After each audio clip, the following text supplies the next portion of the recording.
Welcome back to the series where I explain every canon Resident Evil game leading up to Resi 9 early next year.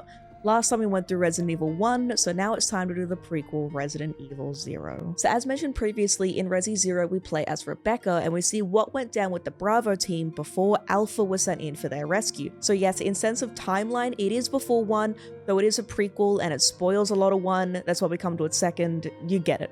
Anyway, as you know, Rebecca Chambers is the main character alongside Billy Cohen, who we'll meet soon. A little more information about Rebecca to explain how she's in STARS. So Rebecca was a child prodigy. She graduated college at 18 and was invited into STARS as a medic due to her extensive medical knowledge. I believe she was in STARS 1 month before everything went down? Rough. Also, I want to apologize if I seem a little... ugh. I have been dealing with food poisoning all day and I've been having a grand time. The only thing that I can keep down is GamerSupps, which is a little funny if you ask me. That being said, I am a partner with GamerSupps, so if you want some with a discount code, use code SWITTIES. Don't come for me for that code name. I let the Discord pick it.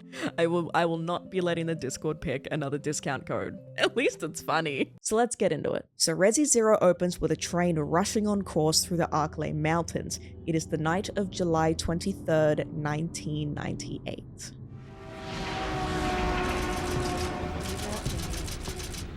The inside of the train is plush and elegant, with patrons conversing with each other, waiters in full black and white uniforms, and what looks like businessmen just sitting about. One such man in an expensive-looking suit sits in a row by himself. A very small, subtle Umbrella Corp logo can be seen on the collar of his jacket. We then hear a squelch.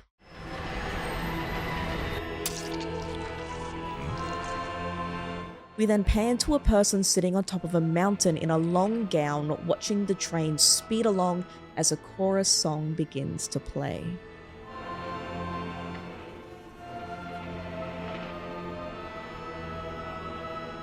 The man continues to peer out the window into the darkness and is startled by giant leeches suctioning to the outside of the window. The window is pelted with leeches and the man lets out a startled scream, getting up to run right as we hear the glass shatter.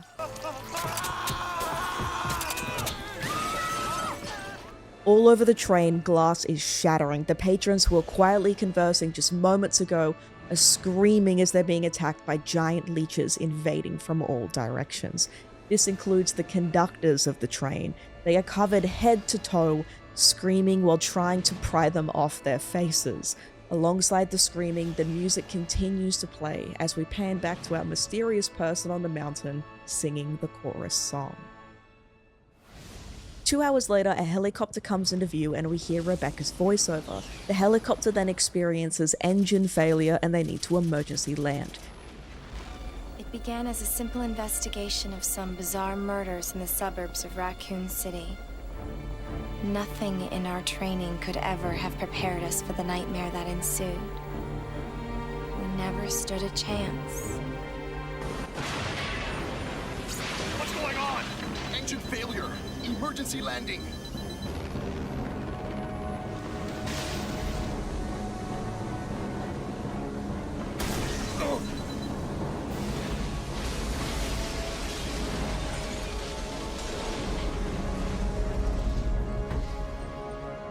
Team Bravo all survive the crash and exit the helicopter. Rebecca gives a thumbs up to Kevin the pilot and heads out with her team. Oh Kevin, I hope you're a fan of dogs. So the team are instructed to check their current position and investigate the surrounding area. This is when Rebecca calls out for the captain, pointing him towards an upturned Marine MP vehicle. Check the current position and investigate the surrounding area.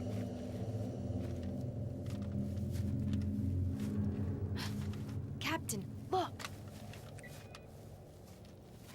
They can see 2 officers on the ground, already deceased. Their bodies bearing claw marks, and we see what looks like drool pouring down the side of the vehicle. Captain! What happened?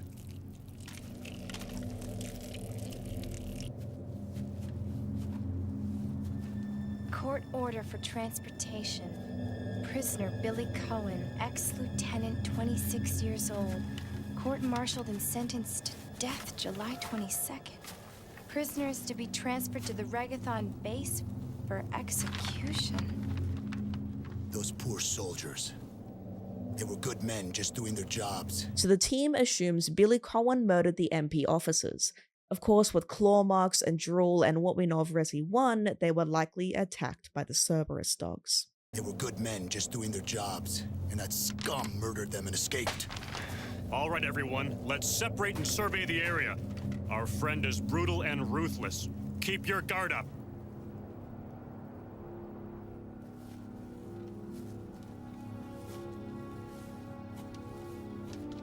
So Rebecca is now on her own, searching the forest with her guard up. She hears noises that draw her attention and she sees a train.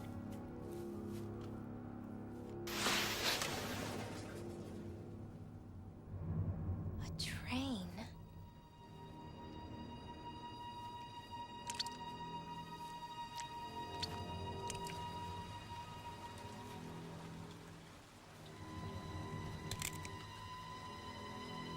Now stationary with all the lights out, we see the name on the side, the Ecliptic Express. So Rebecca approaches the door with a soft red glowing light inside, and on screen we are met with the words, "The door to safety is shut. There is no turning back." So now inside the train is just as elegant as we saw in the intro. Red draped curtains, chandeliers, carriage-length runners. Though the elegance is thrown off by the scattered papers lining the floor, the broken windows, and what looks like bloodstains on the chairs. So Rebecca enters an adjacent carriage and she hears what sounds like noises and voices. She calls out, identifying herself that she is a STARS officer, and at the end of the carriage sits a passenger. She approaches them and sees that they have huge wounds all over their body and they sit with a turned on radio. This is Officer Chambers from STARS Bravo team. Please identify yourself. Is someone there? The government has announced that it has sent trains against our department. She gasps in shock at the body, then reaches, turning the radio off. Distracted by the radio, she doesn't notice that the body is slowly standing up. But as of 2 years ago, when several plants were set up, the local government stepped in and took over. The man now towers over her, letting out zombie groans. Rebecca's startled and backs up, ready to run away. When she turns around, she sees 2 more zombies. She's blocked in.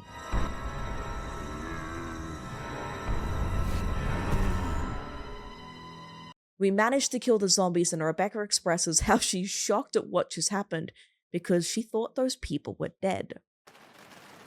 What just happened? I thought they were dead. Moving forward, we head to the front of the train, and along the way we find bunks. In one of them is a document that is stained in blood, so only parts of it are eligible. What we can reads, 8 miles north of Raccoon City in the Arklay Mountains lies our company's management training facility. It was shut down years ago. Now we are conducting preliminary studies into reopening the facilities.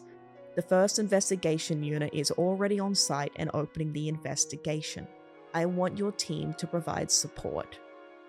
So this tells us where the train is heading, a management training facility of sorts. If you remember the man's pin from earlier identifying him as an Umbrella employee, that tells us that we are heading to Umbrella's training facility.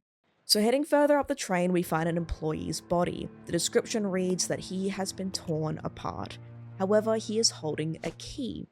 Bending down to retrieve the key, Rebecca doesn't notice as a man approaches her from behind. Seeing his face, it's the same that was on the document from the MP truck.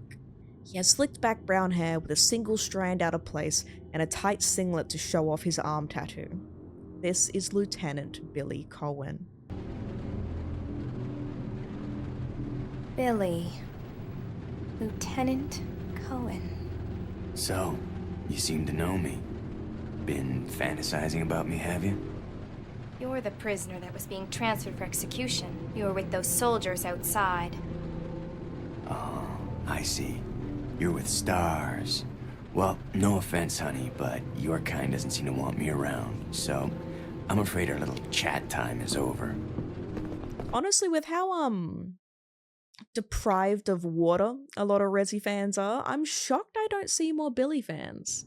So as he's walking away, Rebecca says that he's under arrest and he retorts calling her dollface and how he's already got cuffs. Then he shows us that he's still in the cuffs from when he broke out, with one still locked onto his wrist. Rebecca threatens him, though she clearly doesn't have the heart to follow through. Wait! You're under arrest. No thanks, Dollface. I've already worn handcuffs. I could shoot, you know.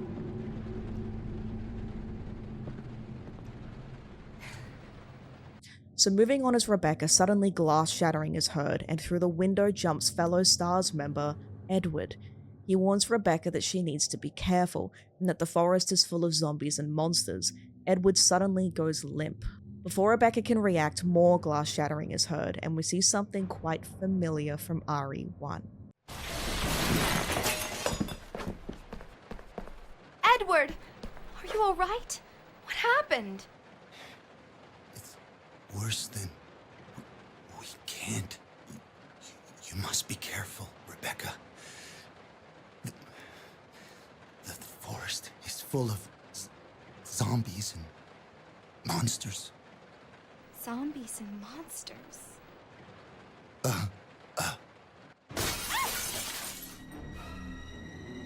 A Cerberus dog stares at Rebecca, drool pouring from its mouth as more of its friends jump through the windows. So after defeating the Cerberuses, Rebecca goes back to Edward and notes how happy he was just a few hours ago. We then steal his handgun ammo, so double rip this guy if he's not actually dead and he needed those bullets. So moving further up, Rebecca is contacted via radio by Captain Enrico. Their connection is rough but good enough to have a conversation. Enrico warns Rebecca that he found a document on Billy stating that he killed as many as 23 people and then was institutionalized. He warns Rebecca to stay alert as Billy wouldn't think twice about killing her. Then the signal cuts out. This is Rebecca. Over. Rebecca, can you hear me? This is Rico. What's your location? Over. Enrico! Hello! Can you read me? Please respond. Rebecca, I can hear you. Now listen up. We've obtained detailed information on the fugitive from a document found in the wrecked wagon. Billy Cohen killed as many as 23 people. Over. 23 people. We have also confirmed that he was institutionalized, so keep your guard up. Can you hear me, Rebecca? Over. Stay alert, Rebecca. He wouldn't think twice before killing you. Enrico! Captain! Hello? Hello! So not only has she got to worry about zombies, Cerberuses, and leeches, she also needs to worry about a hot madman. And speaking of said hot madman, as Rebecca is entering a room, behind her walks in Billy. Billy says that it's dangerous here and they should cooperate. Rebecca seems repulsed by the idea, but Billy continues to try to convince her. Though clearly amused, he says he'll wait here while she goes on all by herself. It's gonna be dangerous from here on in. Why don't we cooperate? Cooperate with you? Listen, little girl, if you haven't noticed, there's some pretty freaked out things on this train. And I, for one, want to get out of here. I don't think we stand a chance doing it alone. You expect me to trust you, a wanted felon? I don't need your help. I can handle this on my own. And don't call me little girl. All right, Miss Do-It-Yourself. What should I call you? The name is Rebecca Chambers, but that's Officer Chambers to you. Well then, Rebecca, why don't you go and try while I wait here? So entering the next room, there is a haze of smoke and the cracking of fire. Rebecca sees a man sitting at a table by himself while the tablecloth is alight. She approaches him to see if he's okay, shaking his shoulder trying to get a response. And a response she got.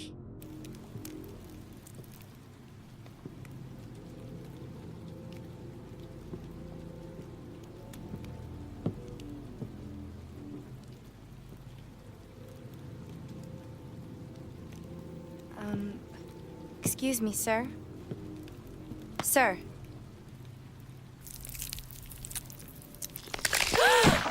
He turns his head with a sickening sound and falls to the ground. The rest of his body starts to convulse and breaks down into chunks of flesh. But it's not flesh. It's leeches. All the leeches come together to create a mass that mimics the human form.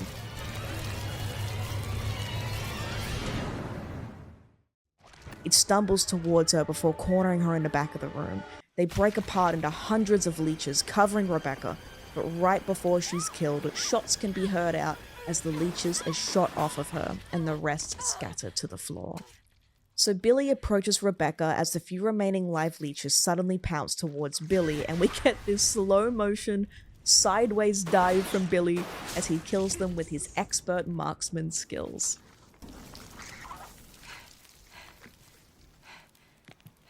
Are you okay? Don't ask me how he shot the leeches and not her. Maybe it's her god tier bulletproof vest again, or the leeches like absorb the bullets. I don't know. We can pretend it works like that and start getting used to these action shots. They only tend to get more ridiculous in future games. I'm looking at you, Leon Kennedy, and RE5.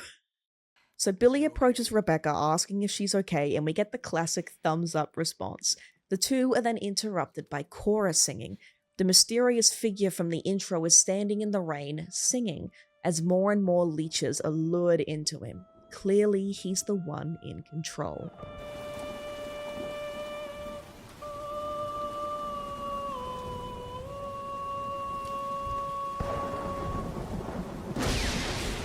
Before we can really question the singing leech weirdo, the train suddenly moves, and here the two decide to partner up for their own safety's sake. Of course, with Rebecca threatening to take out Billy if he gets up to any funny business. Who is that guy? What's going on? Who's controlling the train? Go and check out the first engine car. Listen, we gotta cooperate with each other from now on. You got that? Well, I don't... Clue in, girl. Or maybe you like being worm bait. All right. But you just remember, I will shoot you if you try anything funny. Fine. Now take these with you. If you find anything, give me a call, all right?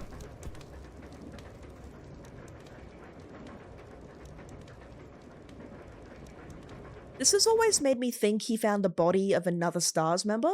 He has the same radio, and it's the same ammunition that Edward had earlier as well, but Rebecca doesn't say anything? Like, girl, this was your team, and at this point, you know this guy is a crazy killer. Anyway, so the two head to the front cable car. We send Billy along the roof of the running train, and he powers down the door so we can get through. But then suddenly a clear, gooey-like mass appears, throwing Billy back into the train via a hole on the roof. So, thank you, weird goo. So heading forward to meet up with Billy, Rebecca is making her way forward when suddenly one of the chandeliers is smashed onto the floor. Where the chandelier was hanging, two pincer-like claws smash through the roof and in lands a giant scorpion.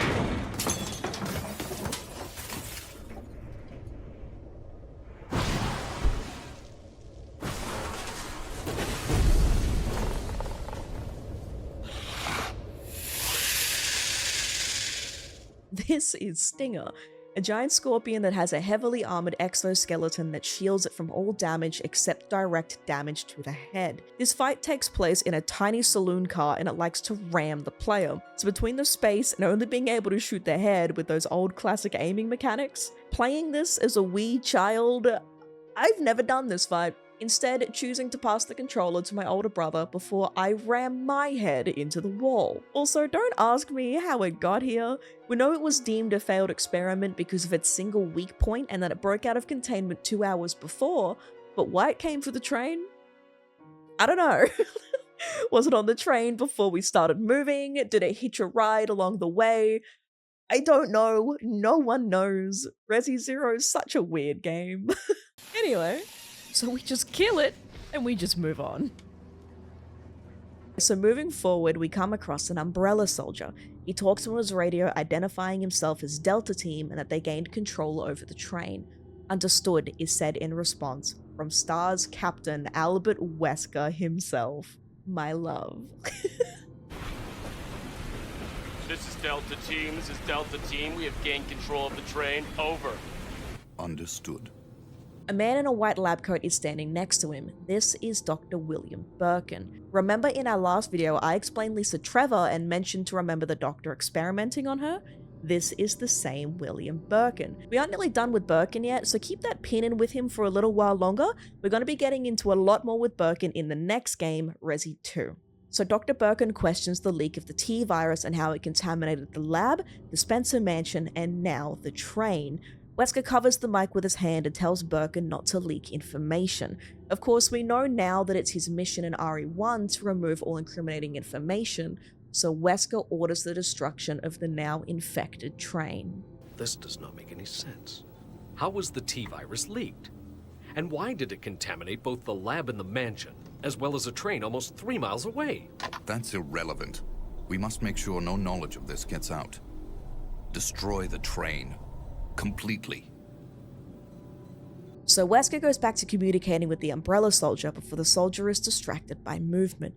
A grated fence is filled to the brim with leeches squishing through. Before he can even process what they are, the soldier is engulfed with leeches before he can even scream. He starts shooting wildly around him, and another Delta member opens the door alerted to the gunfire, and he too is covered head to toe in leeches, and they are both eliminated in seconds. How far away are you from the nearest branch line? About 10 minutes to... What happened?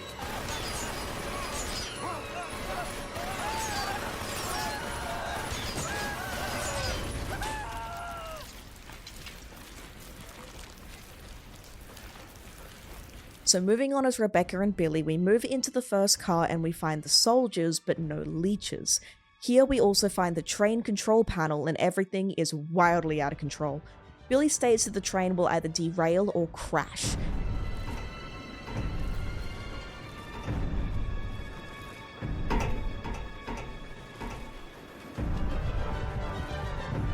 The train will either derail or crash. I gotta stop this thing. We find the brake operations manual and get numerous locations to activate the manual braking system. So here, one character stays behind at the control panel and the other goes to the list of rooms we were given. For story's sake, I think it's better to leave Billy behind and head off as Rebecca. You'll see why in a minute.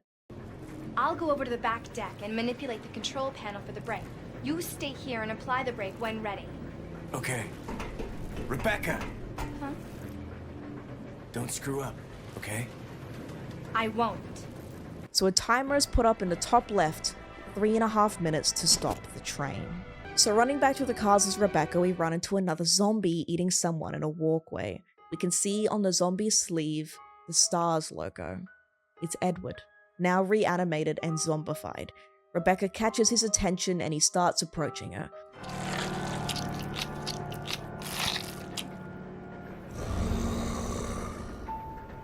Edward! No!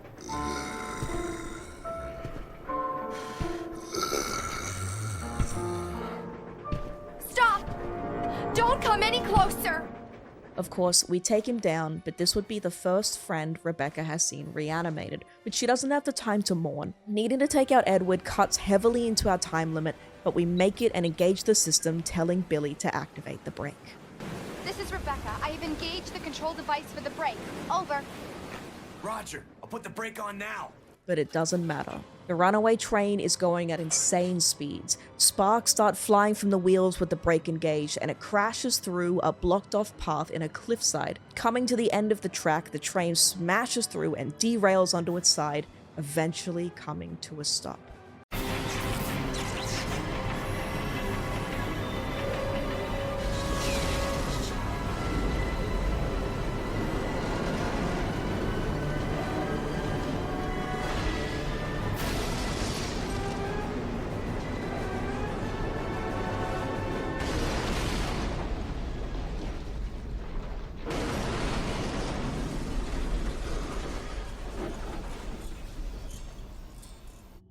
So Billy is unconscious and on the ground, having been thrown from the first car. Fire is everywhere, and Billy's first thought is Rebecca. Maybe he's not that bad of a guy after all. So Rebecca comes into frame, a little injured but alive. I'm here. Are you alright? Hey, we managed to stop the train. Yes, we managed. We have to find a way out. With the two back together, we now need to find a way out of wherever we are. So we are forced forward by on-fire zombies and work our way through some flooded tunnels till we find our way into a main room. The Umbrella logo is on the floor. This is the Umbrella Pharmaceuticals training school.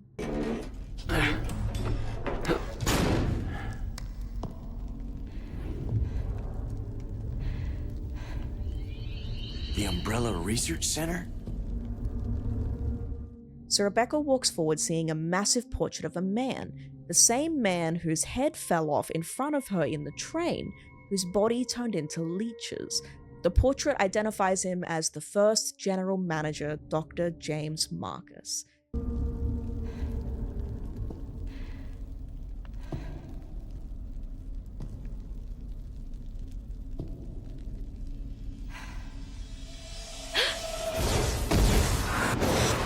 First general manager, Dr. James Marcus. And just a note to be clear here, Dr. James Marcus is the school's founder and Umbrella's other co-founder alongside Spencer, who we discussed in the first Resi video. As Rebecca and Billy are busy looking at the portrait, it's revealed they're being watched through a security camera. Captain Wesker and Dr. Birkin are watching. Wesker explains to Birkin who Rebecca is, a rookie member of STARS, but that they don't know who Billy is. We are then interrupted by a voiceover by Dr. Marcus ringing through the facility. Who on earth are those people? She's just a rookie, a member of STARS. What about the male? I'm unfamiliar with him. Attention! This is Dr. Marcus. Please be silent as we reflect upon our company motto. Obedience breeds discipline. Discipline breeds unity. Unity breeds power. Power is life. Some hella cult stuff, if you ask me. So Birkin and Wesker's live footage is suddenly interrupted, and we see the strange singing man from earlier. He confesses that he was the one who leaked the T-virus within the mansion and the train, citing that it was done as revenge against Umbrella. Who are you? It was I who scattered the T-virus in the mansion. Needless to say, I contaminated the train too. What? Revenge. On Umbrella. He starts to sing once more, and we see the leeches forming a humanoid being in front of him that morphs into Dr. Marcus.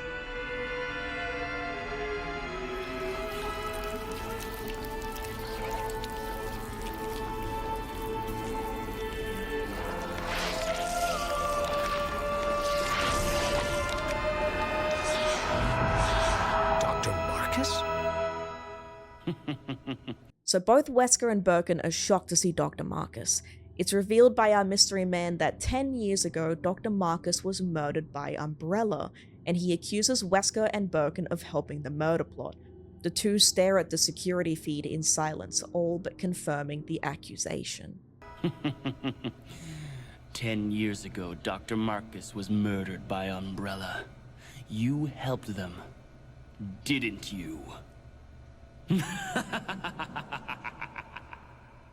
Quickly here, we don't find out the name of the leech guy for a while, but I'm just going to reveal it now so I don't keep calling him leech guy or mystery man. So this is the Queen Leech. We'll get more into him later on, don't stress. So going back to Rebecca and Billy, we continue searching through the training facility, doing puzzles, getting lost, the usual in a Resi game. So eventually we reach an open room, and in the middle there is a key on the ground. Open room, easy key. We know something's about to go down. Picking up the key, we see there is a large metal grate on the wall, and it's suddenly smashed open by a giant centipede. You thought the giant scorpion on the train was the last of the strange enemies in this game? Think again. This is Centurion, a massive centipede who's approximately 10 meters in length, 32 feet for the Americans. And what does a massive centipede eat in this place? Rebecca, apparently. Centurion grabs Rebecca and hoists her far into the air while she screams out for Billy. We basically just follow it as it moves around the room and just lay bullets into this thing before it finally goes down, dropping Rebecca in the process.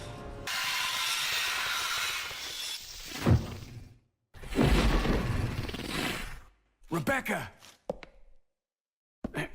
Are you alright? Yes, thank you. With yet another key, we keep working our way through the training school. Through this whole place, we've come across zombies roaming all over. As usual, being a Resi game, there is documents scattered all around the place giving more context. One such document says, and I quote, "We apply the strict and most rigorous training to produce only the best candidates without regard for gender, race, or creed to be the future global leaders of the Umbrella Corporation." At least the big evil guys are inclusive, I guess. So at this point in the game, it's slowly becoming clear that the zombies roaming around were all once students studying here. And when I say students, I mean Dr. Marcus brought gifted teenagers here to recruit to Umbrella. So these were children. The evidence scattered around the school shows that Dr. Marcus deliberately used a number of them as test subjects for his bioweapons research, turning them into the zombies. Some of them have been like that since the 1970s, which is 20 years before the game takes place. Though you might have noticed some of the zombies look more military. These people were part of Birkin's investigation team.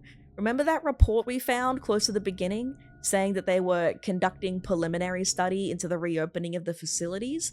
This is what happened to them.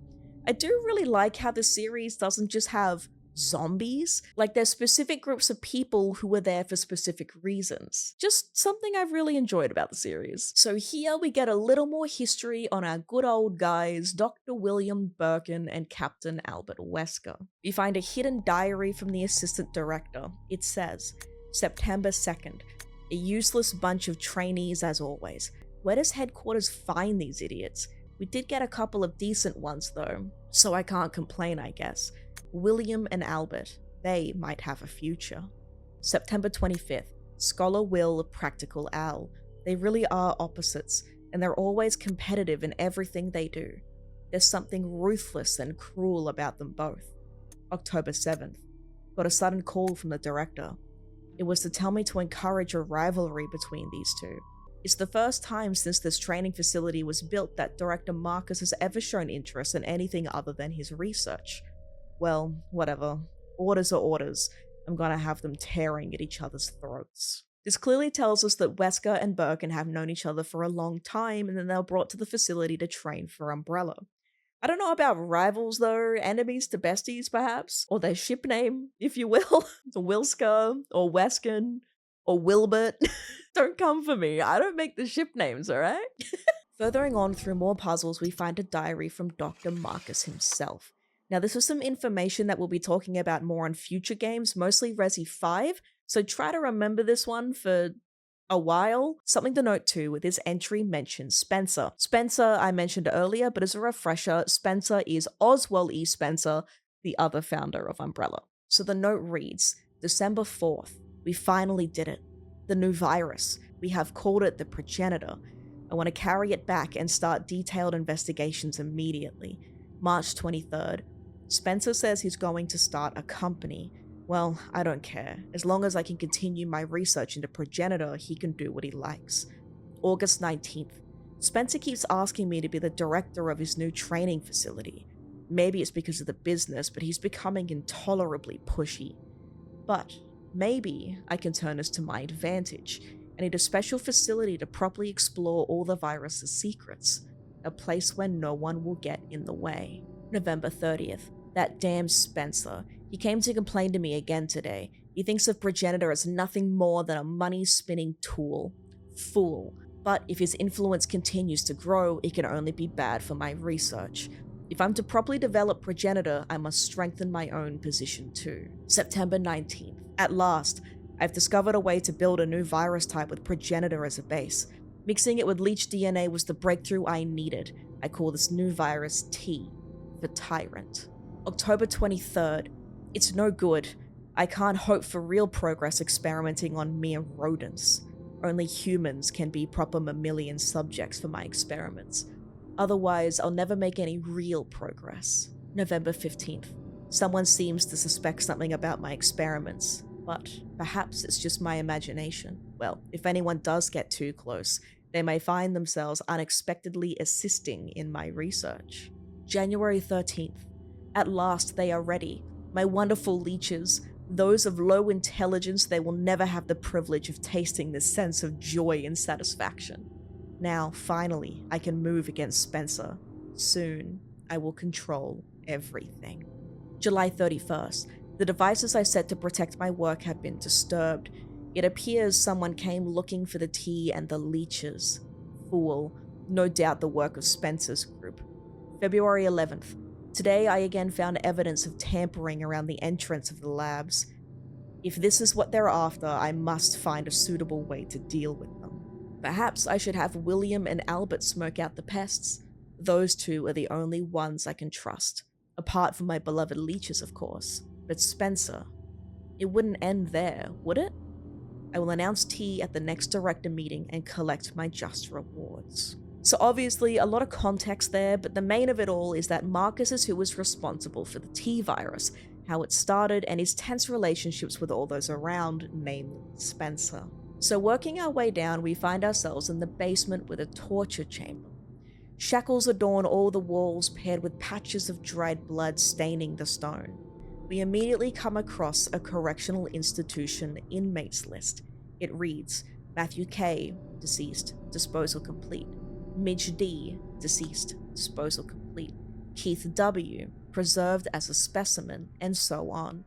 It contains pages and pages of names that are either deceased, preserved, or interestingly, transported to Arclay Lab, which of course is the lab in Resi 1. So not only were the students experimented on, they were bringing in inmates as well. Now, if this place isn't creepy enough, we come across a small air vent in the wall which only Rebecca can fit through, so it's time to split up. Almost immediately, Rebecca is met with torture devices.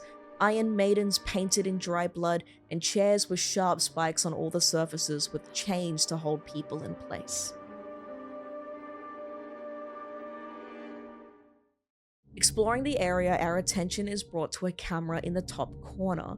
The Queen Leech is watching us on the CCTV, claiming we are trespassing on his claimed land. Claiming to be territorial, he sends out Marcus's Eliminator BOWs. You are wasting your time. I have already claimed this place for myself, which means you are trespassing. And I am very territorial.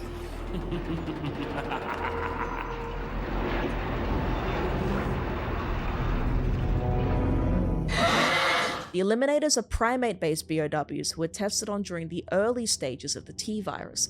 They look like standard primates but with section of skin missing showing exposed muscles, similar to the Cerberuses. This is due to the virus giving them a larger muscle mass, resulting in it literally bursting out of the skin. Gross. And here, poor Rebecca gets jumped by them. One lands on her back, taking a huge bite of her shoulder before she manages to shake it off. Having her attention on the reapproaching Eliminator, Rebecca doesn't notice as the ground gives way below her. Suddenly, she falls into a massive hole, and then we cut away. What a cliffhanger. Side note, the Eliminators made me stop playing this game as a kid. They kept stun-locking me, and I had my first video game crash out. And I'm still not over it. I hate these things. So suddenly, we're back to the besties, Birkin and Wesker. Birkin is discussing the identity of the Queen Leech, both still a little rattled from seeing the deceased Dr. Marcus. They discuss how if the conspiracy around Dr. Marcus gets out, it's over for everyone involved, including them. Here they discuss what to do next. It just doesn't make sense. Do you honestly believe this to be the real identity of that crazy young man? Impossible. But if somehow it is true, then Umbrella will be finished. If the old conspiracy against Dr. Marcus is revealed, Mr. Spencer's career will be over. Not to mention ours, too. So, the time has come at last. What are you going to do? I will simply say goodbye to Umbrella. The biological weapon utilizing the T-virus has almost been completed. Our only remaining task is to acquire combat data. You can't be serious. I refuse to abandon my work. I have finished the research on the T-virus, but I need a little more time to complete the more powerful G-virus. Now remember this, we will circle back to the G-virus in the next game, which is honestly my personal favorite virus, if you can have a favorite virus. Anyway, The two begin to have a rift here, Wesker telling Birkin he can do whatever he wants, but he's going to continue with his original plan, as all he needs is the combat data, which of course is Resi 1, while Birkin argues that someone has to deal with the madman. So he reveals he's going to set off the self-destruct device, annihilating the place to nothing more than rubble, as the two take different ways. Do as you wish.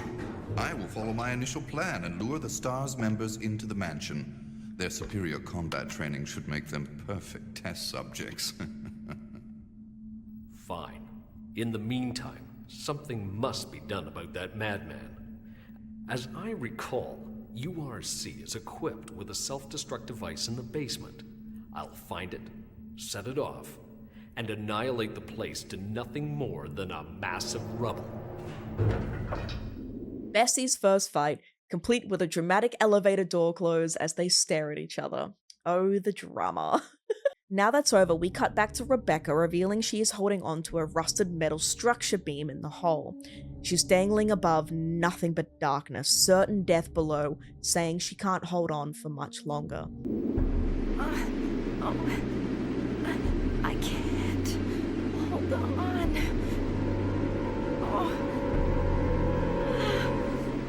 The game's music kicks in and we're back to Billy. We need to race to Rebecca as we hear her cries for help over the radio. We run past gigantic spiders, up and down numerous staircases, past zombies and the monkey eliminators. Of course, he makes it just in time.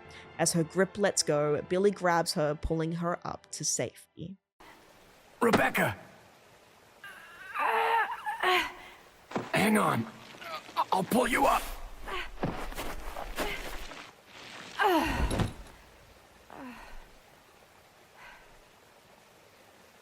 Thank you. Don't mention it. Just keeping my word. We promised to cooperate with each other. Remember? So the two rest on the ground for a moment before Rebecca's radio goes off. Captain Enrico calls to Rebecca, asking if she's found Billy yet. Rebecca looks towards Billy, denying she's run into him, directly disobeying orders. This is Rebecca, over. Rebecca, this is Enrico. Have you managed to locate Cohen yet? Over. Rebecca, answer me. No, sir. I have not found him yet. I'll continue to search for him, over. Rebecca. My first mission, and I've already disobeyed orders. So much for my great law enforcement career. Oh well, I probably won't live long enough to worry about it. The two have a lovely moment here, and Rebecca asks for the truth. If he really did kill those 23 people. Looking defeated, Billy finally reveals what happened. So he explains how his Marine unit was sent to Africa to intervene in a civil war. They were to raid a hideout of some guerrilla forces. His unit suffered many casualties, and only 4 of them survived. Billy, I just need to know. I need to know the truth. Did you kill 23 people? I'm not going to judge you. I just want to know the truth. It was around this time last year.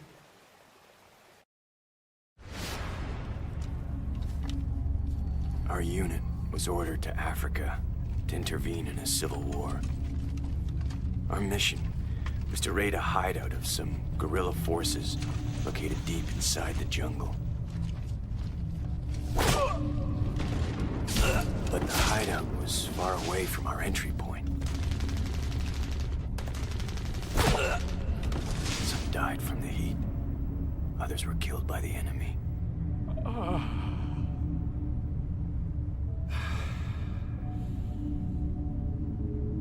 In the end, only 4 of us survived.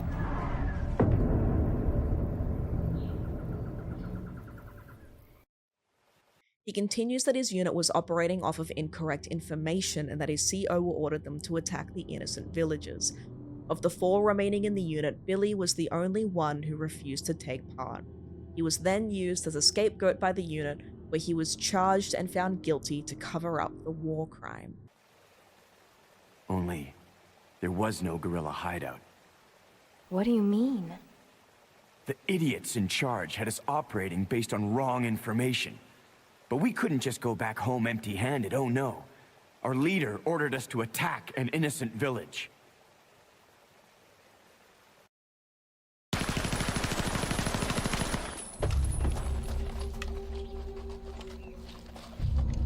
Get rid of them! Kill them all! Please, sir! Ceasefire immediately! Shut up!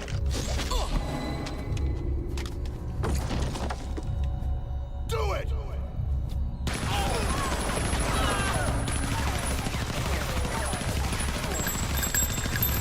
No! Don't! Stop! So did you execute those innocent people? Forget about it. Doesn't matter anymore. That was then, this is now. Besides, you said you wouldn't judge me. I'm not judging you, but it does matter. Look, now my people think you killed those MPs in the van, but I don't think you did. It was those zombie dogs, right? When they attacked the van, you were able to escape. Isn't that right? You don't get it. I've only got two choices left. Either report to the Marines and serve out my sentence, or keep on running for as long as I can. That's all. Poor Billy. So many deaths and he didn't do any of them. So we continue forward, versing giant spiders, hunters, plague crawlers, just the works really, everything that sucks to fight. We eventually make our way to a broadcast room. There's no cutscene revealing it or anything, but we come across a Mimicry Marcus. Several times throughout the game, we fight this enemy. So the Mimicry Marcus is a mass of leeches that bond together to form Dr. Marcus. Basically the thing that Wesker and Birkin saw earlier, but this one's more green-like and more gooey, floppy type thing. It's a little gross. But this to me shows that the Queen Leech is running out of BOWs and sending the Leeches to attack us directly, now seeing Billy and Rebecca as a serious threat. To further iterate how dangerous the Leeches are, we find a management trainee's diary. It reads, "What is it that Dr. Marcus is researching all the time? And what's with this weird interest in Leeches? Interest? Seems more like love at times. Rumor has it that there's something dangerous about those Leeches. It is true that Dennis just touched one and got ill with a fever. Again today, there were those horrible moans beyond the door. Let sleeping dogs. No way I'll go near them. Even if the director ordered me, I don't want to end up like Dennis. That poor bastard. Scratching and scratching. Makes me itch just watching him. Must maybe go if, can but how. Dennis gone. I go. Hungry. Help. Mum." The Century's always made me a little sad seeing the decay in the writing of the person clearly turning, but this also reveals a single touch to the Leeches can infect someone, showing how dangerous they truly are. Let's not bring up how Rebecca was covered in them at the start of the train before Billy shot them off her. STARS members have the finest plot armor. Anyway, after hours of puzzles and backtracking, we find ourselves in a church. Our attention is brought to the ceiling after hearing a sudden piercing screech. There's a big hole in the roof and an even bigger T-virus infected bat looming over us. This beast is just over 2 meters tall, just over 7 foot for the Americans, with a wingspan of almost 8 meters, 24 feet for the Americans. My favorite thing about the bat is a lot of the giant monsters in this series get a name. Stinger, Centurion, but this one's just infected bat. That's it. So taking his anger out on the player for not getting a cool name, this thing screeches to bring in more normal-sized bats to attack us, and it won't hesitate to pick up the player, dropping them to the ground. Eventually, of course, we kill the infected bat and move on.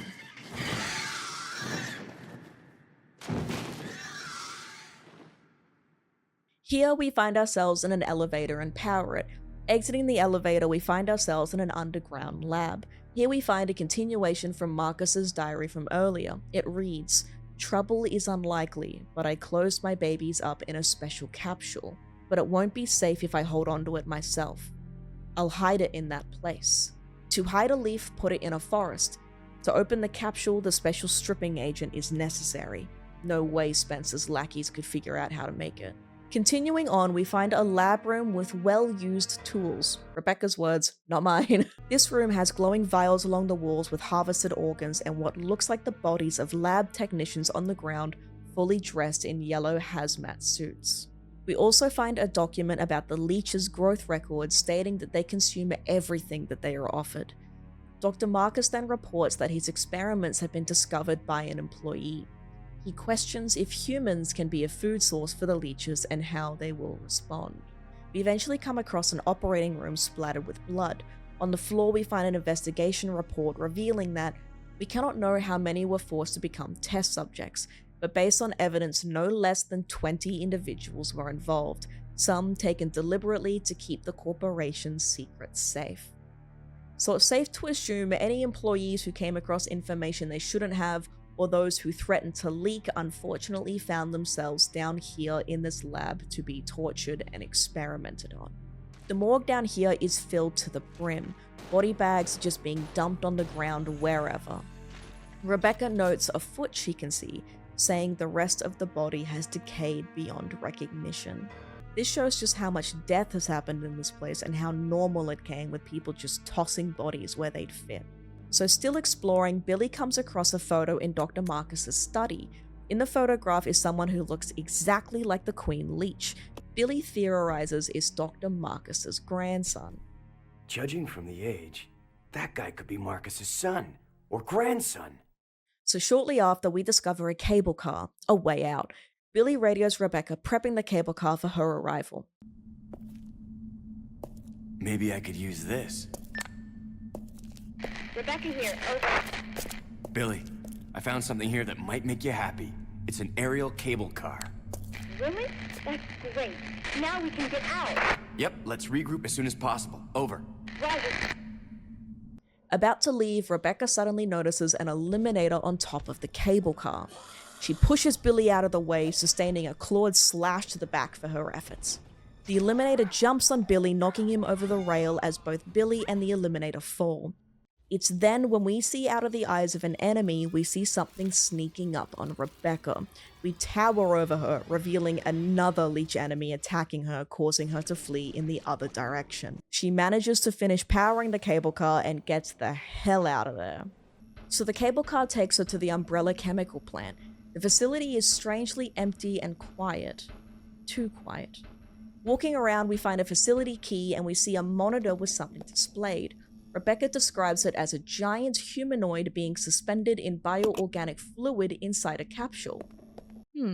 Now what does that sound like? Having the key now, we power the large train elevator and head even further down.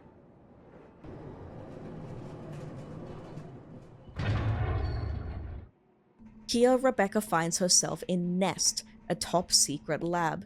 This is where Birkin himself conducts his research. Before we can get very far, we hear a door open and quickly hide as a man walks out. He suddenly turns around, aiming a pistol at Rebecca. Thankfully, it's Captain Enrico.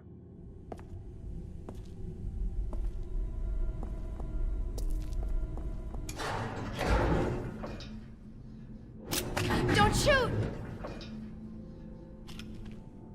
You're alive. They are both glad to see each other, questioning where the rest of Stars are, saying that if they continue on, they should reach Umbrella's mansion. And well, we know what happens in the mansion.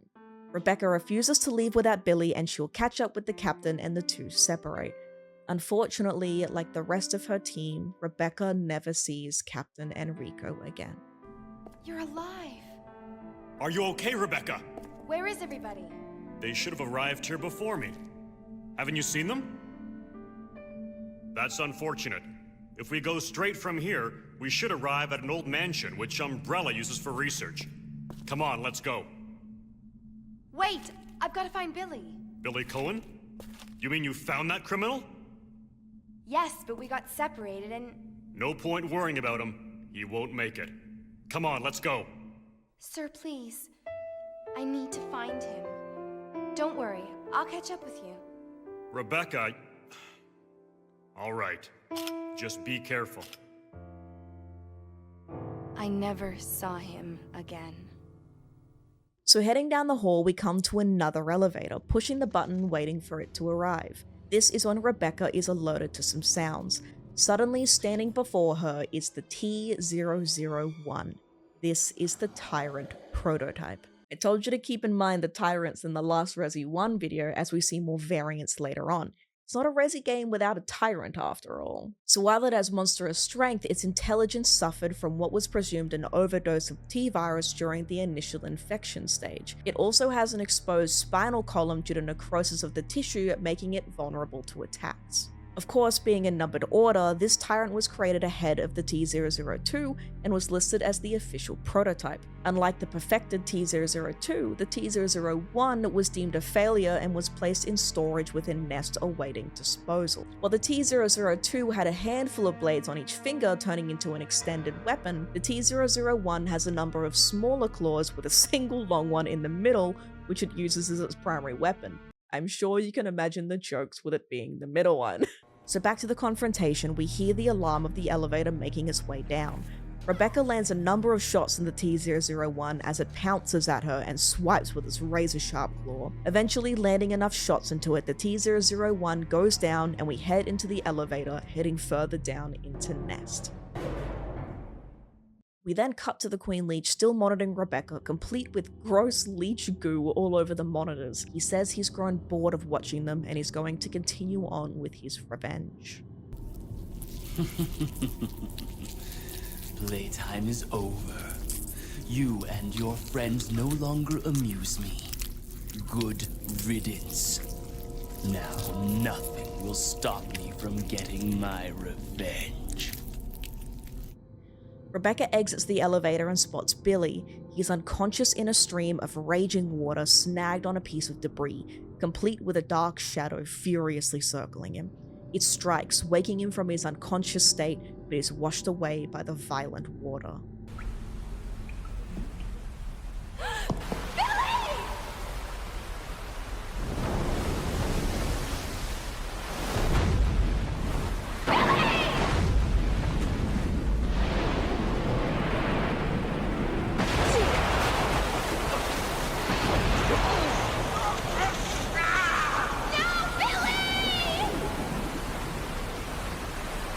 So we rush off through the facility, taking out the zombified employees, before finally ending up along some decking where we find Billy. Rebecca helps him sit up as he coughs up the water, and the two notice the decking they're on is littered with skeletal remains. These are more of Marcus's poor research victims that he dumped to remove the evidence. Seeing bodies piled up triggers Billy's PTSD from the gorilla incident, and the two take a moment.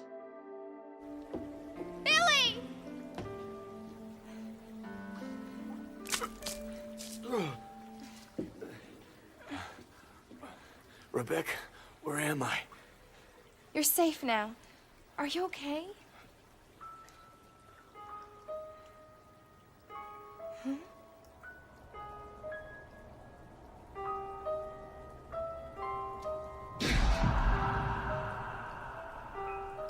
What could have done this? They must have been used as test subjects in Marcus's research. He must have kept messing around with the mother virus.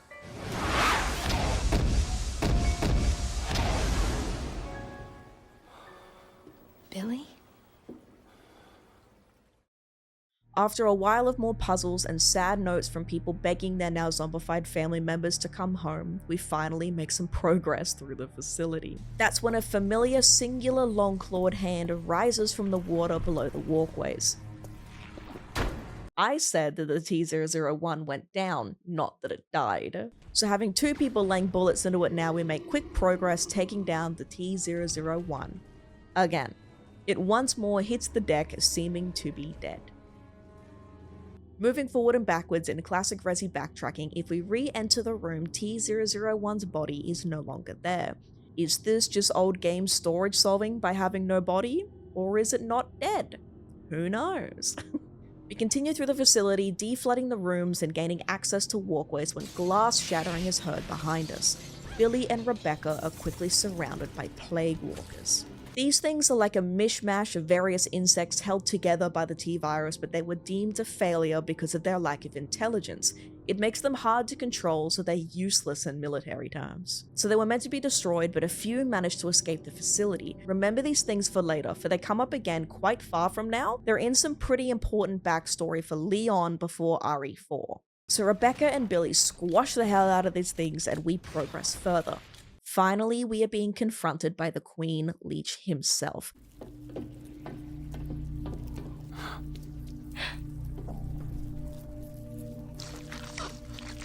Welcome, young ones. So glad you have joined the party. You are the guests of honor. After all, it's your wake. Who are you? Dr. Marcus? No, you can't be. What's going on? The Leech reveals that 10 years ago, Spencer betrayed him by having him assassinated. While working with his leeches, 2 armed men barged into his lab and gunned him down, followed by Birkin and Wesker, his 2 favorite students, who stated they would take over his research and then cover up his murder before finally disposing of the body. 10 years ago, Spencer had me assassinated.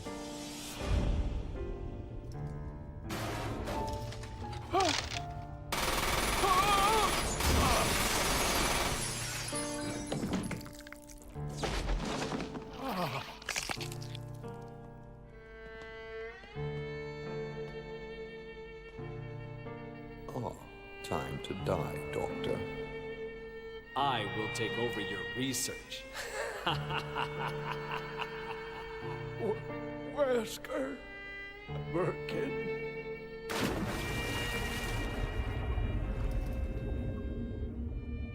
With Marcus's body tossed in the water treatment center, similarly to all the people he experimented on, the Leech entered his body, consuming his brain and gaining all of his memories. However, something wondrous happened.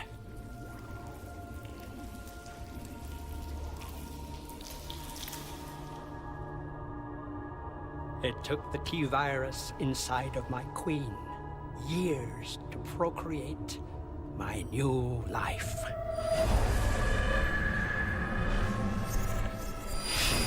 I live. So over the next 10 years, the Leech continued to feed and develop, eventually gaining the ability to change its body into the shape of Marcus. The Leech sees themselves as Marcus, resurrected by divine intervention. Side note, if you're watching this on 2x speed, I hope you find all of the voices and laughs as funny as I did. The dialogue's really corny here, and it sounds really funny on 2x speed. After all, it's your wake. Who are you?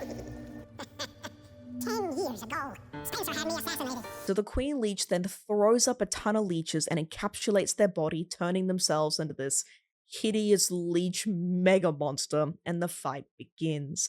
Now I will have my revenge on Umbrella, and the world will burn in an inferno of hate. You'll pay for what you've done. We'll see which one of us is gonna die.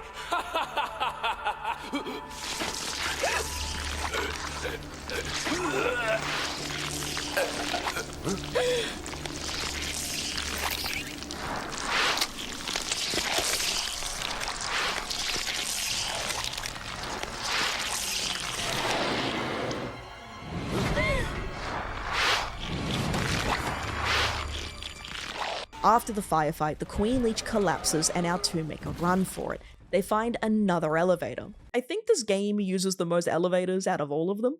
And that elevator leads to another elevator, but this one looks like it should take them all the way to the surface. Finally. But it wouldn't be a Resi game if it were that easy. Suddenly, the elevator shakes. It's the Queen bursting through the wall into the elevator shaft. Before they can process that they're being actively hunted once more, a blaring alarm is heard announcing that the self-destruct system has been activated, as Birkin said he would. What? It's the Queen!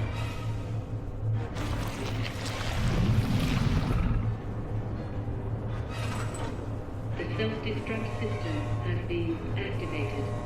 All personnel evacuate immediately. Repeat. Who activated the self-destruct system? Come on, can't this thing move any faster?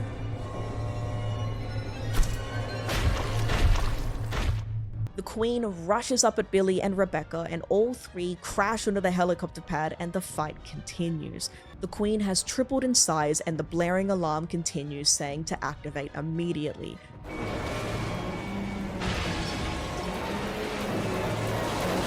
Shit!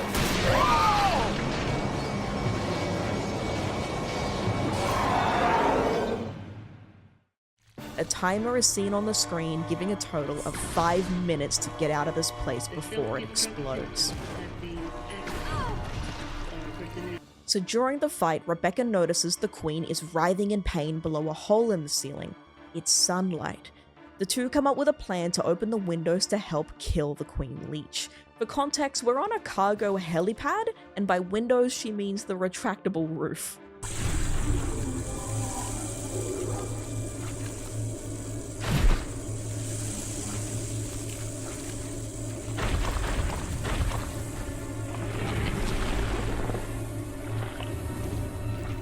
Billy! Can't handle sunlight. We need to open the windows!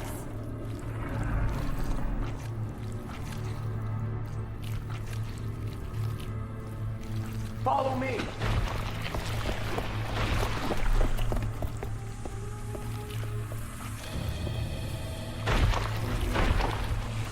You work on the windows. Got it. I'll use my charm to distract Her Majesty. So Rebecca tackles opening the clasp for the retractable roof while Billy covers her. Finally, the ceiling opens, sunlight pouring in, and the Queen Leech collapses.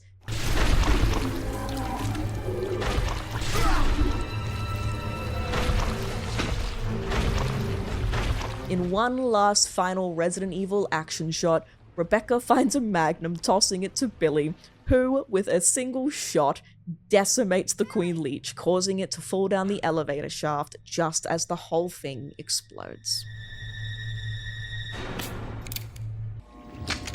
Hey, Queenie! Feast on this!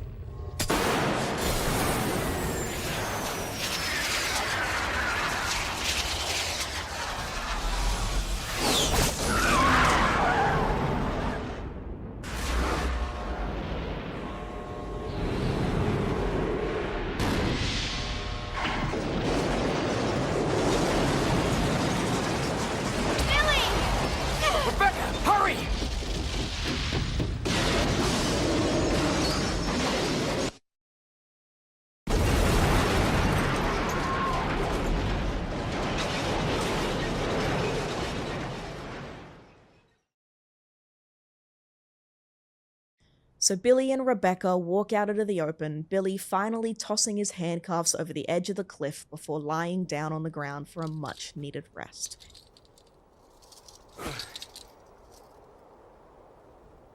In the distance, Rebecca spots the mansion that Captain Enrico mentioned earlier. Hey, that must be the old mansion that Enrico was talking about.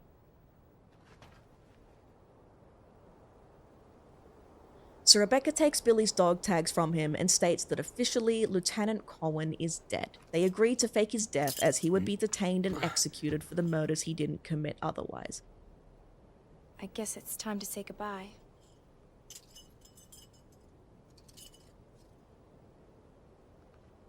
Officially, Lieutenant Billy Cohen is dead. Yeah, I'm just a zombie now.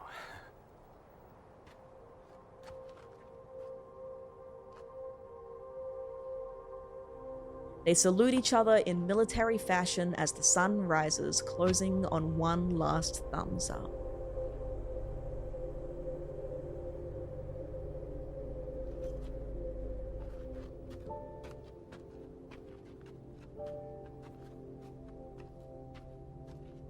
Thank you, Rebecca.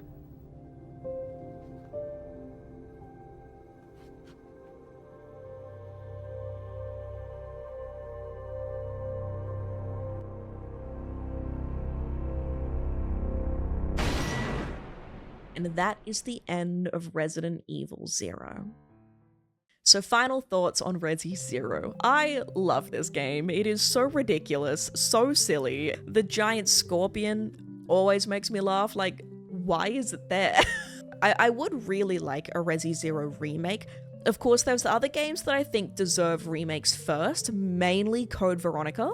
Code Veronica, then 5. That would be what I would like next. I would like Code Veronica, 5, and then a 1 and 0 remakes would be really nice, you know, just to really cement Rebecca, because unfortunately, we don't see Rebecca again in the games. Which is why I'm really hoping, because we're going back to Raccoon City in RE9, we finally see Rebecca again. The series has just kind of forgotten that she exists, and it makes me a little sad. Rebecca's great. So next we'll be getting into Resident Evil 2. For 2, 3, and 4, there are remakes for all of them. Now I think the plan is we go with the storyline of the remakes, because RE9 would be going off of the remakes, not the originals. Now I know that's going to cause some problems with the RE3 remake. We'll get into that later, but we will be getting into Resident Evil 2 next, which is the start of Leon Kennedy and Claire Redfield. I appreciate a little comment, a little discussion. With that, remember, I love you. Mwah. There's a big kiss, and I will see you in the next one. Bye.